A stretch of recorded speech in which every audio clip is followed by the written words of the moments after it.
Hello and welcome. Very good afternoon. You're watching The Big Story. I'm Afrida Rahman Ali. We'll get you more information on the 2+2 talks, the dialogue that has just taken place between India and the United States with the U.S. Secretary of State Mike Pompeo and U.S. Secretary of Defence Mark Esper here in the national capital.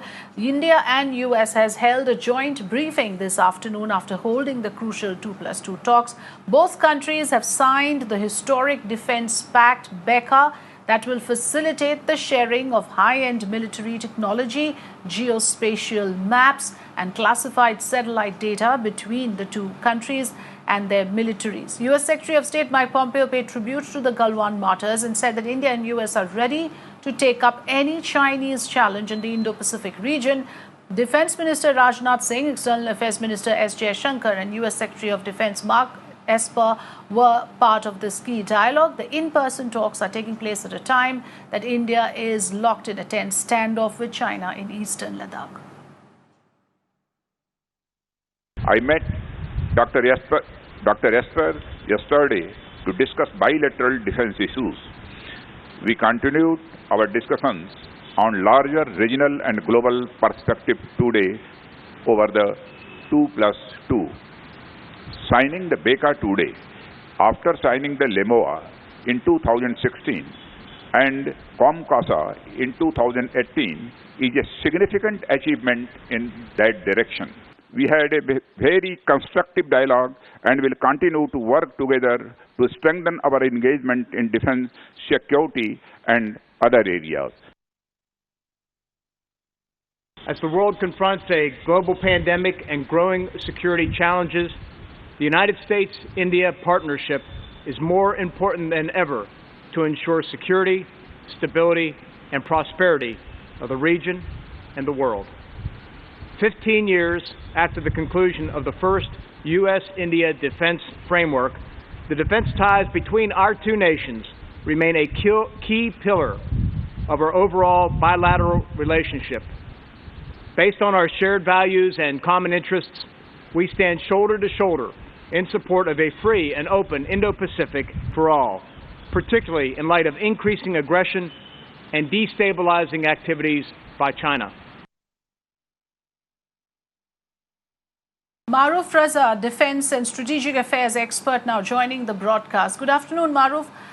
We just heard the press briefing by both the secretaries of the United States, but at this point, certain interesting issues that have come to the fore. Mike Pompeo mincing no words when he says that CCP is no friend of democracy, calling out the Chinese aggression, talking about China as a destabilizing factor. What did you make of these statements that have come from the United States at a time like this when India is locked in a tense standoff with China in Eastern Ladakh? Well, there are a number of developments that have taken place between India and U.S. over the last decade or more, but it is an interesting coincidence that while China enhanced its aggression in Ladakh, the ties between U.S. and India only became closer and closer. I have not known of the U.S. establishment so pointedly talking about China and its aggressive intent in recent years. So quite clearly, the U.S. is referring to what China has been up to on the Himalayan front line, but also in the same breath, they tend to talk about the respect for free movement of vessels in the high seas under the UNCLOS. But for me, the most important aspect is first the Beca arrangement, which will give us pointed satellite coordinates and information for targeting deep inside enemy territory, Chinese launch bases targets, which are missile capabilities have recently shown they have the ability to target. The other aspect is that the U.S. is willing to exchange top-level technology with us, which is going to be good for Mr. Modi and his government's Make in India initiative. And finally, the geospatial information that will come to us, which will prevent calamities like flash and cyclones, are also an important spin-off of this Beca arrangement. So all in all, it's good for us, but we'll have to see how soon it is implemented because the devil is in the details.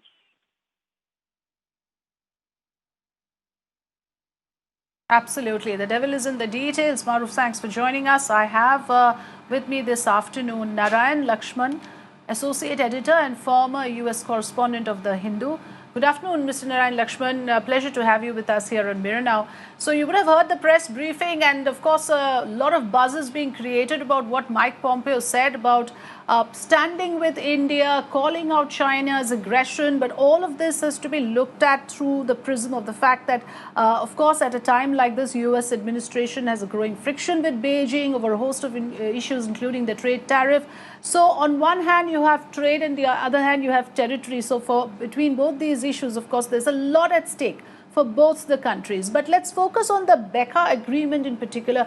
What is in it for us? And given that China is our immediate challenge, how is it going to help?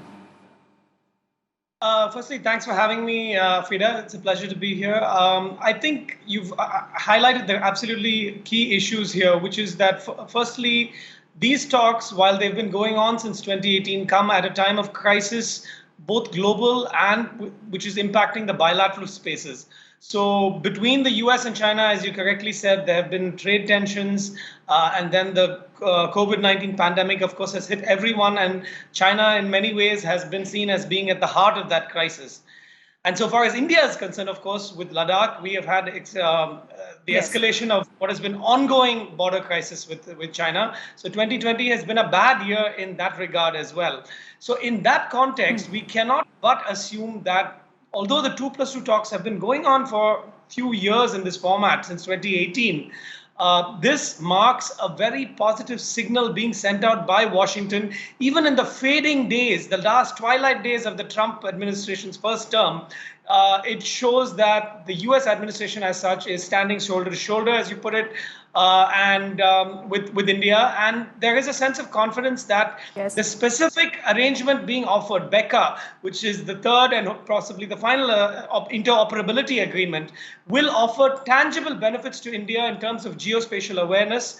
It could help on the field. I wouldn't call it a battlefield because there isn't yet an outright conflict, but it could help with regards to the positioning, the locating of Chinese warships, for example, out in the open seas. It could help, as someone mentioned here, in terms of cyclones and things like that. So it is really to India's advantage. We must keep an eye on the details in the sense of what access to our data will Washington have, because that is also an important question to ask. Yes, absolutely. I was coming to that. In fact, on this, Mr. Narayan Lakshman, I want to ask you that what is the catch? Is there a pitfall here? Because if you would recall, the UPA had raised this concern, like you exactly mentioned, that there is a valid concern over protection of data, sensitive information on Indian side, and the UPA government had raised concerns over Beca as well, specifically on the protection of classified information and access to certain classified laboratories. So, not much is on the public domain in this regard at this point of time. Absolutely, Afida. I think we have seen that question was raised initially because there was a real concern over this India's data, which is also important, being accessible from the US. I think subsequently sources have suggested that that concern has been dealt with, and so far, from what we can see in the wording of the agreement, it relates more to, while it is data that is sensitive, it is not data that is classified. And there is a distinction between the two. So I think both countries have taken steps, from what I can understand, to, within the framework of the Beca agreement, protect their classified data, whereas sensitive data, which is unclassified, but nevertheless possibly vital in a battlefield context or a field operations context, is now far more interoperably shareable. I think the key point of such agreements, all of the interoperable agreements, is that you set up the platforms and the infrastructure necessary to enable sharing of data or communications, or indeed actual logistical sharing. For example, the refueling of aircrafts or naval vessels which happen to come into your port. So you set up the platform and infrastructure necessary to make that happen before you even foresee that happening. So these agreements are about making such sort of preparedness arrangements in place before you actually require them.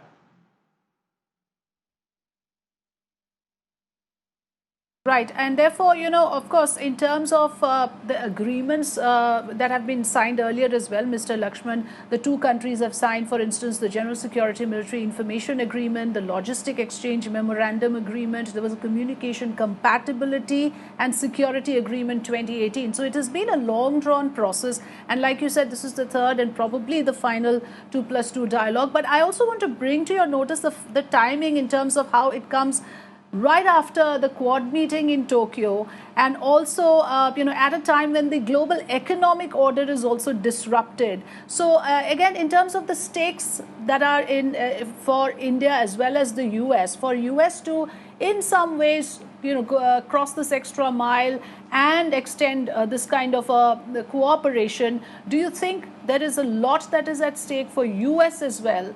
Even if we look at their interests, there is a lot that they have in this for them.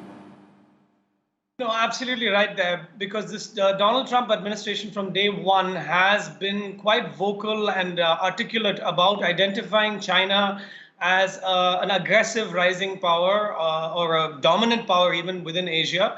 And they have not been shy, even as they were during this 2+2 dialogue, they have not been shy to name China and to speak of countries such as India and other maybe Quad members from time to time as those who could help contain this rise or to balance out the rise of China as a dominant and aggressive power in the region.